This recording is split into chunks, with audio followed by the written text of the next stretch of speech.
L'Ecclésiaste, chapitre 1. Parole de l'Ecclésiaste, fils de David, roi de Jérusalem. Vanité des vanités, dit l'Ecclésiaste, vanité des vanités, tout est vanité. Quel avantage revient-il à l'homme de toute la peine qu'il se donne sous le soleil? Une génération s'en va, une autre vient, et la terre subsiste toujours. Le soleil se lève, le soleil se couche, il soupire après le lieu d'où il se lève de nouveau. Le vent se dirige vers le midi, tourne vers le nord, puis il tourne encore et reprend les mêmes circuits. Tous les fleuves vont à la mer, et la mer n'est point remplie. Il continue où il se dirige. Toutes choses sont en travail au-delà de ce qu'on peut dire. L'œil ne se rassasie pas de voir, et l'oreille ne se lasse pas d'entendre. Celui qui a été, c'est ce qui sera, et ce qui s'est fait, c'est ce qui se fera. Il n'y a rien de nouveau sous le soleil. S'il est une chose dont on dise « Vois ceci, c'est nouveau », cette chose existait déjà dans les siècles qui nous ont précédés. On ne se souvient pas de ce qui est ancien, et ce qui arrivera dans la suite ne laissera pas de souvenir chez ceux qui vivront plus tard. Moi, l'Ecclésiaste, j'ai été roi d'Israël à Jérusalem. J'ai appliqué mon cœur à rechercher et à sonder par la sagesse tout ce qui se fait sous les cieux. C'est là une occupation pénible, à laquelle Dieu soumet les fils de l'homme. J'ai vu tout ce qui se fait sous le soleil, et voici, tout est vanité et poursuite du vent. Ce qui est courbé ne peut se redresser, et ce qui manque ne peut être compté. J'ai dit en mon cœur, voici, j'ai grandi et surpassé en sagesse tous ceux qui ont dominé avant moi sur Jérusalem. Et mon cœur a vu beaucoup de sagesse et de science. J'ai appliqué mon cœur à connaître la sagesse et à connaître la sottise et la folie. J'ai compris que cela aussi, c'est vent. Car avec beaucoup de sagesse, on a beaucoup de chagrin, et celui qui augmente sa science augmente sa douleur.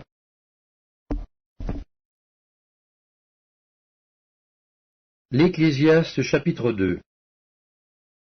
J'ai dit en mon cœur, allons, je t'éprouverai par la joie, et tu goûteras le bonheur. Et voici, c'est encore là une vanité.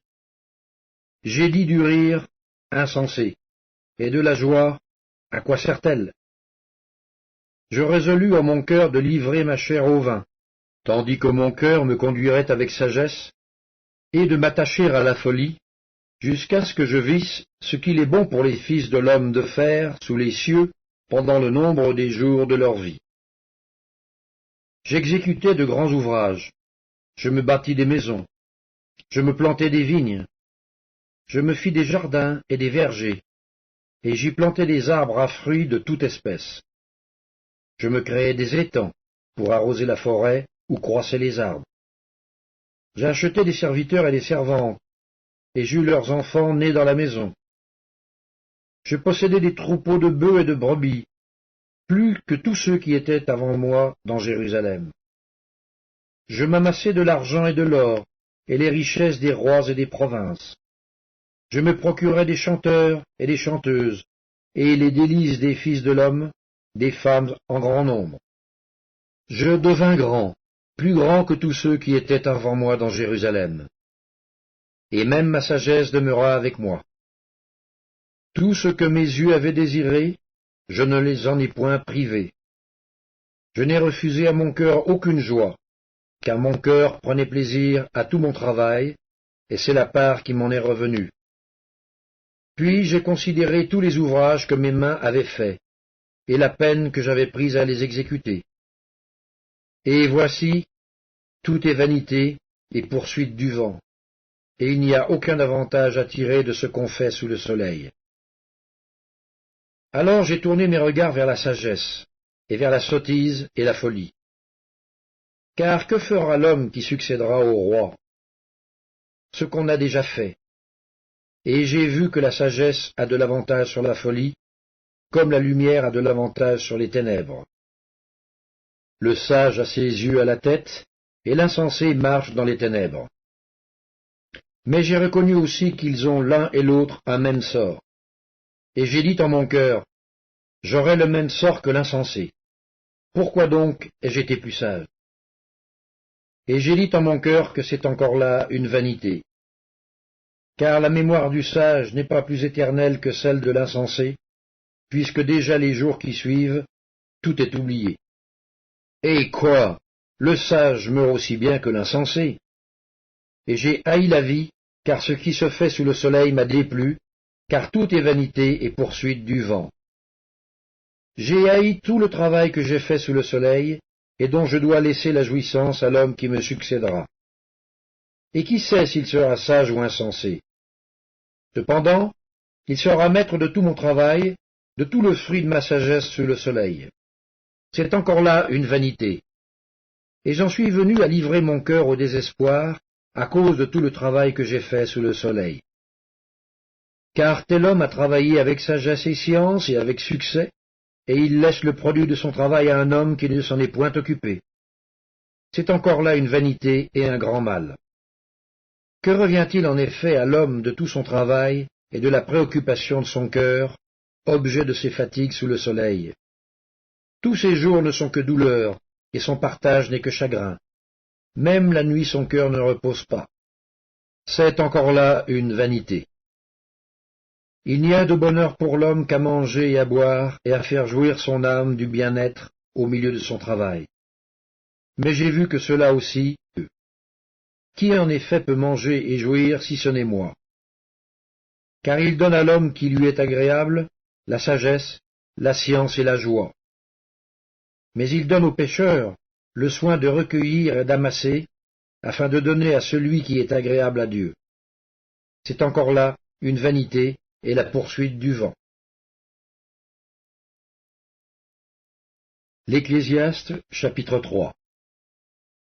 Il y a un temps pour tout, un temps pour toutes choses sous les cieux, un temps pour naître et un temps pour mourir, un temps pour planter et un temps pour arracher ce qui a été planté, un temps pour tuer et un temps pour guérir, un temps pour abattre et un temps pour bâtir, un temps pour pleurer et un temps pour rire, un temps pour se lamenter et un temps pour danser, un temps pour lancer des pierres et un temps pour ramasser des pierres, un temps pour embrasser et un temps pour s'éloigner des embrassements, un temps pour chercher et un temps pour perdre, un temps pour garder et un temps pour jeter, un temps pour déchirer et un temps pour coudre, un temps pour se taire et un temps pour parler, un temps pour aimer et un temps pour haïr, un temps pour la guerre et un temps pour la paix. Quel avantage celui qui travaille retire-t-il de sa peine? J'ai vu à quelle occupation Dieu soumet. Il fait toutes choses belles en son temps, dans leur cœur la pensée de l'éternité, bien que l'homme ne puisse pas saisir l'œuvre que Dieu fait du commencement jusqu'à la fin. J'ai reconnu qu'il n'y a de bonheur pour eux qu'à se réjouir et à se donner du bien-être pendant leur vie, mais que si un homme mange et boit et jouit du bien-être au milieu de tout son travail, c'est là un don de Dieu. J'ai reconnu que tout ce que Dieu fait durera toujours, qu'il n'y a rien à y ajouter et rien à en retrancher, et que Dieu agit ainsi afin qu'on le craigne. Ce qui est a déjà été, et ce qui sera a déjà été, et Dieu ramène ce qui est passé. J'ai encore vu sous le soleil qu'au lieu établi pour juger, il y a de la méchanceté, et qu'au lieu établi pour la justice, il y a de la méchanceté. J'ai dit en mon cœur, Dieu jugera le juste et le méchant, car il y a là un temps pour toute chose et pour toute œuvre. J'ai dit en mon cœur, au sujet des fils de l'homme, que Dieu les éprouverait, et qu'eux-mêmes verraient qu'ils ne sont que des bêtes. Car le sort des fils de l'homme et celui de la bête est pour eux un même sort. Comme meurt l'un, ainsi meurt l'autre. Ils ont tous un même souffle, et la supériorité de l'homme sur la bête est nulle, car tout est vanité. Tout va dans un même lieu, tout a été fait de la poussière, et tout retourne à la poussière. Qui sait si le souffle des fils de l'homme monte en haut, et si le souffle de la bête descend en bas dans la terre? Et j'ai vu qu'il n'y a rien de mieux pour l'homme que de se réjouir de ses œuvres. C'est là sa part. Car qui le fera jouir de ce qui sera après lui? L'Ecclésiaste, chapitre 4. J'ai considéré ensuite toutes les oppressions qui se commettent sous le soleil. Et voici, les opprimés sont dans les larmes, et personne qui les console. Ils sont en butte à la violence de leurs oppresseurs, et personne qui les console. Et j'ai trouvé les morts qui sont déjà morts plus heureux que les vivants qui sont encore vivants, et plus heureux que les uns et les autres, celui qui n'a point encore existé, et qui n'a pas vu les mauvaises actions qui se commettent sous le soleil. J'ai vu que tout travail et toute habileté dans le travail jalousie de l'homme à l'égard de son prochain. C'est encore là une vanité et la poursuite du vent. L'insensé se croise les mains et mange sa propre chair. Mieux vaut une main pleine avec repos que les deux mains pleines avec travail et poursuite du vent. J'ai considéré une autre vanité sous le soleil. Tel homme est seul et sans personne qui lui tienne de près. Il n'a ni fils ni frère, et pourtant son travail n'a point de fin, et ses yeux ne sont jamais rassasiés de richesses. Pour qui donc est-ce que je travaille et que je prive mon âme de jouissance? C'est encore là une vanité et une chose mauvaise. Deux valent mieux qu'un, parce qu'ils retirent un bon salaire de leur travail. Car si l'un relève son compagnon. Mais malheur à celui qui est seul et qui tombe, sans avoir un second pour le relever. De même, si deux couchent ensemble, ils auront chaud. Mais celui qui est seul, comment aura-t-il chaud? Et si quelqu'un est plus fort qu'un seul, les deux peuvent lui résister, et la corde à 3 fils ne se rompt pas facilement. Mieux vaut un enfant pauvre et sage qu'un roi vieux et insensé qui ne sait plus écouter les avis, car il peut sortir de prison pour régner, et même être né pauvre dans son royaume. J'ai vu tous les vivants qui marchent sous le soleil entourer l'enfant qui devait succéder au roi et régner à sa place. Il n'y avait point de fin à tout ce peuple, à tous ceux à la tête desquels il était. Et toutefois, ceux qui viendront après ne se réjouiront pas à son sujet, car c'est encore là une vanité et la poursuite du vent. Prends garde à ton pied lorsque tu entres dans la maison de Dieu, et approche-toi pour écouter, plutôt que pour offrir le sacrifice des insensés, car ils ne savent pas qu'ils font mal. L'Ecclésiaste, chapitre 5. Ne te presse pas d'ouvrir la bouche, et que ton cœur ne se hâte pas d'exprimer une parole devant Dieu. Car Dieu est au ciel, et toi sur la terre. Que tes paroles soient donc peu nombreuses. Car si les songes naissent de la multitude des occupations, la voix de l'insensé se fait entendre dans la multitude des paroles. Lorsque tu as fait un vœu à Dieu, ne tarde pas à l'accomplir, car il n'aime pas les insensés. Accomplis le vœu que tu as fait. Mieux vaut pour toi ne point faire de vœu que d'en faire un et de ne pas l'accomplir. Ne permets pas à ta bouche de faire pécher ta chair, et ne dis pas en présence de l'envoyé que c'est une inadvertance. Pourquoi Dieu s'irriterait-il de tes paroles, et détruirait-il l'ouvrage de tes mains? Car s'il y a des vanités dans la multitude des songes, il y en a aussi dans beaucoup de paroles. C'est pourquoi, crains Dieu. Si tu vois dans une province le pauvre opprimé et la violation du droit et de la justice, ne t'en étonne point. Car un homme élevé est placé sous la surveillance d'un autre plus élevé, et au-dessus d'eux, il en est de plus élevé encore. Un avantage pour le pays à tous égards, c'est un roi honoré du pays. Celui qui aime l'argent n'est pas rassasié par l'argent, et celui qui aime les richesses n'en profite pas. C'est encore là une vanité. Quand le bien abonde, ceux qui le mangent abondent. Et quel avantage en revient-il à son possesseur, sinon qu'il le voit de ses yeux? Le sommeil du travailleur est doux, qu'il y ait peu ou beaucoup à manger, mais le rassasiement du riche ne le laisse pas dormir. Il est un mal grave que j'ai vu sous le soleil, des richesses conservées pour son malheur par celui qui les possède. Ces richesses se perdent par quelque événement fâcheux. Il a engendré un fils, et il ne reste rien entre ses mains. Comme il est sorti du ventre de sa mère, il s'en retourne nu, ainsi qu'il était venu, et pour son travail, il n'emporte rien qu'il puisse prendre dans sa main. C'est encore là un mal grave. Il s'en va comme il était venu. Et quel avantage lui revient-il d'avoir travaillé pour du vent? De plus, toute sa vie, il mange dans les ténèbres, et il a beaucoup de chagrin, de maux et d'irritations. Voici ce que j'ai vu. C'est pour l'homme une chose bonne et belle de manger et de boire, et de jouir du bien-être au milieu de tout le travail qu'il fait sous le soleil, pendant le nombre des jours de vie que Dieu lui a donnés, car c'est là sa part.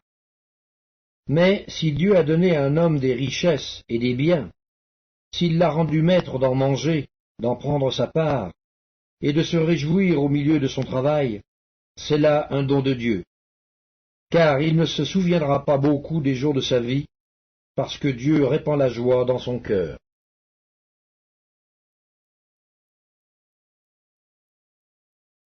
L'Ecclésiaste, chapitre 6.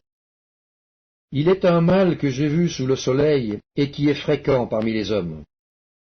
Il y a tel homme à qui Dieu a donné des richesses, des biens et de la gloire, et qui ne manque pour son âme de rien de ce qu'il désire, mais que Dieu ne laisse pas maître d'en jouir, car c'est un étranger qui en jouira. C'est là une vanité et un mal grave. Quand un homme aurait 100 fils, vivrait un grand nombre d'années, et que les jours de ces années se multiplieraient, si son âme ne s'est point rassasiée de bonheur, et si de plus il n'a point de sépulture, je dis qu'un autre que lui. Car il est venu en vain, il s'en va dans les ténèbres, et son nom reste couvert de ténèbres. Il n'a point vu, il n'a point connu le soleil, il a plus de repos que cet homme.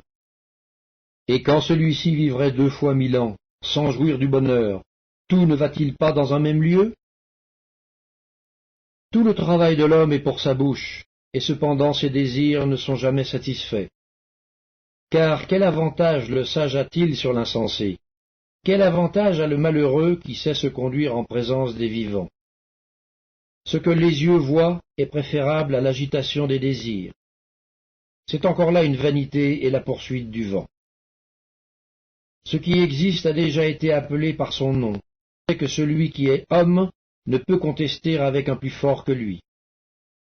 S'il y a beaucoup de choses, il y a beaucoup de vanité. Quel avantage en revient-il à l'homme? Car qui sait ce qui est bon pour l'homme dans la vie, pendant le nombre des jours de sa vie de vanité, qu'il passe comme une ombre? Et qui peut dire à l'homme ce qui sera après lui sous le soleil?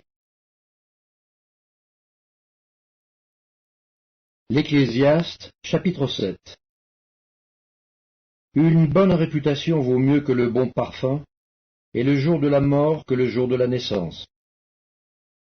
Mieux vaut aller dans une maison de deuil que d'aller dans une maison de festin, car c'est là la fin de tout homme, et celui qui prend la chose à cœur. Mieux vaut le chagrin que le rire, car avec un visage triste, le cœur peut être content. Le cœur des sages est dans la maison de deuil, et le cœur des insensés dans la maison de joie. Mieux vaut entendre la réprimande du sage que d'entendre le chant des insensés. Car comme le bruit des épines sous la chaudière, ainsi est le rire des insensés. C'est encore là une vanité. L'oppression rend insensé le sage, et les présents corrompent le cœur. Mieux vaut la fin d'une chose que son commencement. Mieux vaut un esprit patient qu'un esprit hautain. Ne te hâte pas en ton esprit de t'irriter, car l'irritation repose dans le sein des insensés.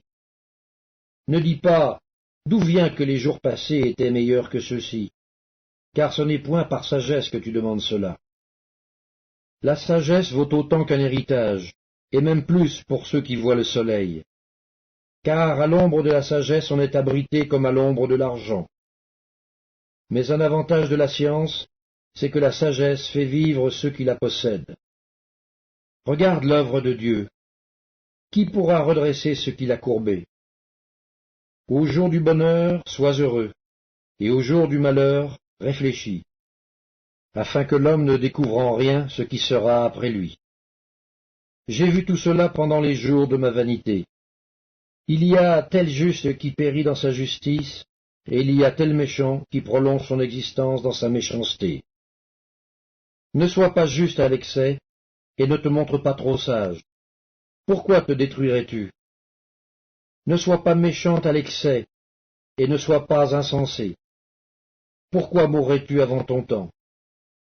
Il est bon que tu retiennes ceci, et que tu ne négliges point cela, car celui qui craint Dieu échappe à toutes ces choses. La sagesse rend le sage plus fort que 10 chefs qui sont dans une ville. Non, il n'y a sur la terre point d'homme juste qui fasse le bien et qui ne pêche jamais. Ne fais donc pas attention à toutes les paroles qu'on dit, de peur que tu n'entendes ton serviteur te maudire. Car ton cœur a senti bien des fois que tu as toi-même maudit les autres. J'ai éprouvé tout cela par la sagesse. J'ai dit, je serai sage. Et la sagesse est restée loin de moi. Ce qui est loin, ce qui est profond, profond, qui peut l'atteindre? Je me suis appliqué dans mon cœur à connaître, à sonder, et à chercher la sagesse et la raison des choses, et à connaître la folie de la méchanceté et la stupidité de la sottise. Et j'ai trouvé plus amère que la mort la femme dont le cœur est un piège et un filet, et dont les mains sont des liens. Celui qui est agréable à Dieu lui échappe, mais le pécheur est pris par elle. Voici ce que j'ai trouvé, dit l'Ecclésiaste, en examinant les choses une à une, pour en saisir la raison. Voici ce que mon âme cherche encore, et que je n'ai point trouvé. J'ai trouvé un homme entre 1000, mais je n'ai pas trouvé une femme entre elles toutes. Seulement, voici ce que j'ai trouvé, c'est que Dieu a fait les hommes droits, mais ils ont cherché beaucoup de détours. L'Ecclésiaste, chapitre 8. Qui est comme le sage et qui connaît l'explication des choses? La sagesse d'un homme fait briller son visage, et la sévérité de sa face est changée. Je te dis, observe les ordres du roi, et cela à cause du serment fait à Dieu. Ne te hâte pas de t'éloigner de lui, et ne persiste pas dans une chose mauvaise, car il peut faire tout ce qui lui plaît, parce que la parole du roi est puissante. Et qui lui dira, que fais-tu? Celui qui observe le commandement ne connaît point de choses mauvaises, et le cœur du sage connaît le temps et le jugement. Car il y a pour toute chose un temps et un jugement, quand le malheur accable l'homme. Mais il ne sait point ce qui arrivera, et qui lui dira comment cela arrivera?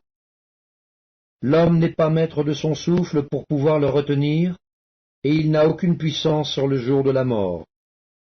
Il n'y a point de délivrance dans ce combat, et la méchanceté ne saurait sauver les méchants. J'ai vu tout cela, et j'ai appliqué mon cœur à tout ce qui se fait sous le soleil.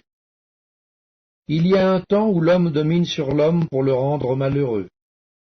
Alors j'ai vu des méchants recevoir la sépulture et entrer dans leur repos, et ceux qui avaient agi avec droiture s'en aller loin du lieu saint et être oubliés dans la ville.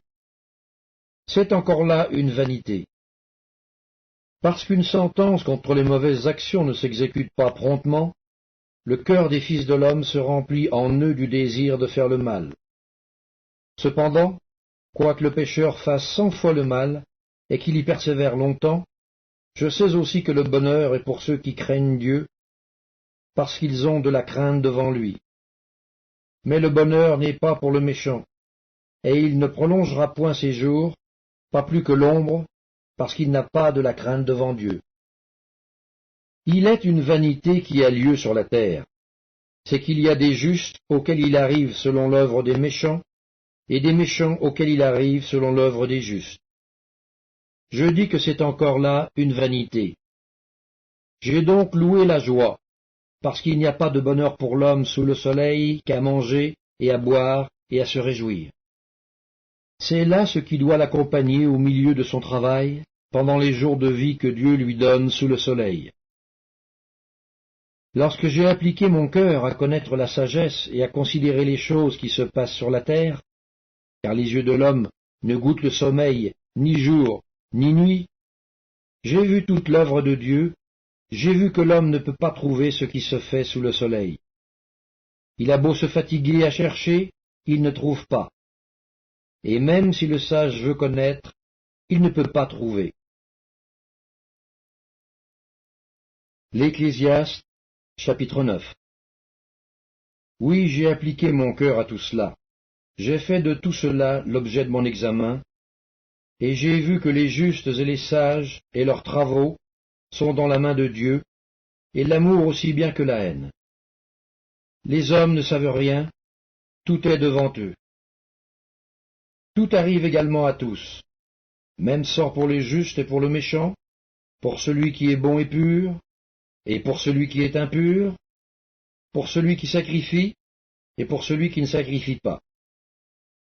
Il en est du bon, de celui qui jure comme de celui qui craint de jurer.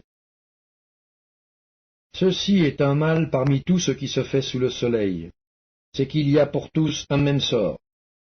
Aussi le cœur des fils de l'homme est plein de méchanceté, et la folie est dans leur cœur pendant leur vie. Après quoi, ils vont chez les morts. Car qui est excepté?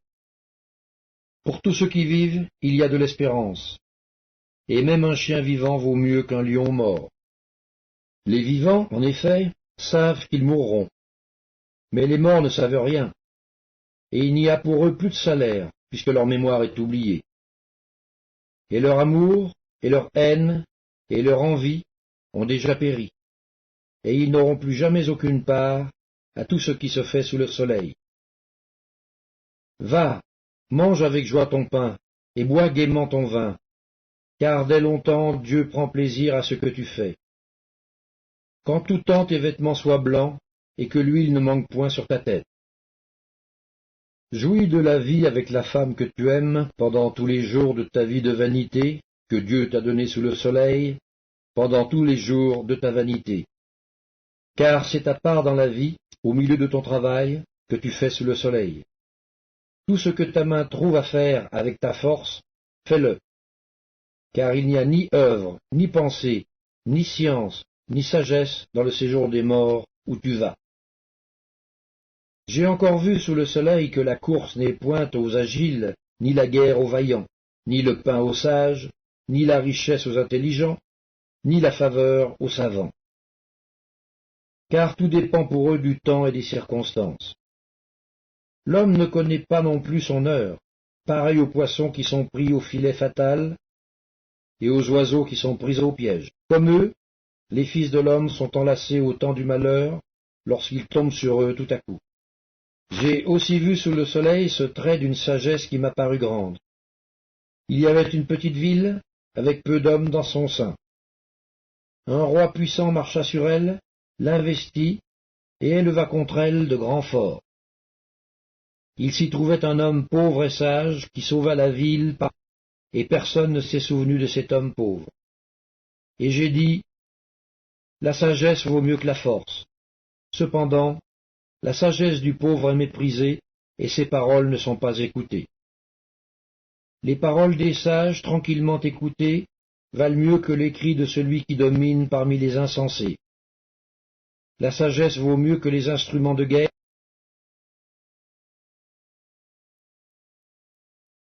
L'Ecclésiaste, chapitre 10.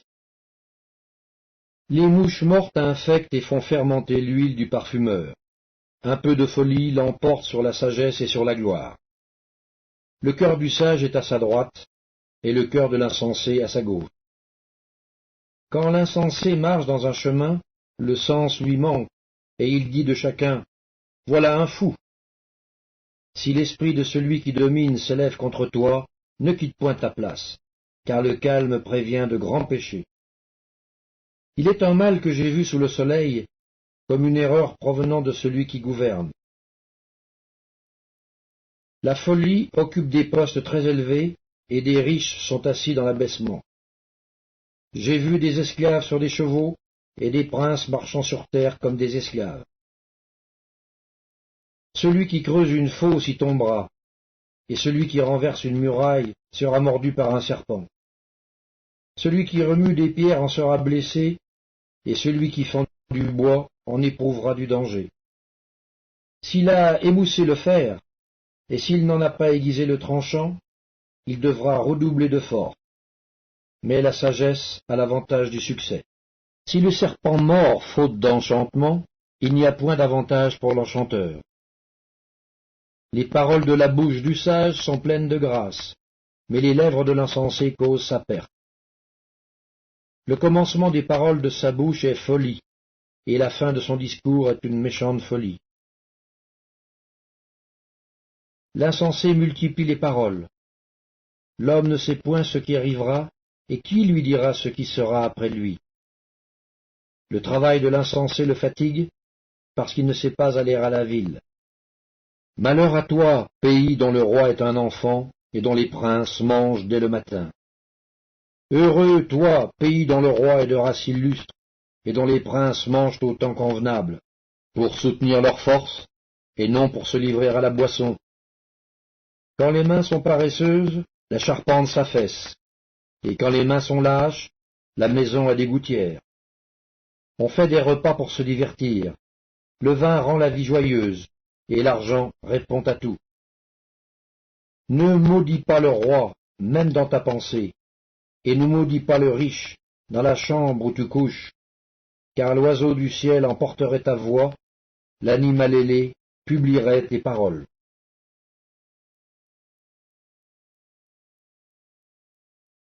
L'Ecclésiaste, chapitre 11.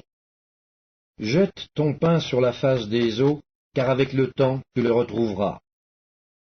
Donne-en une part à 7, et même à 8, car tu ne sais pas quel malheur peut arriver sur la terre.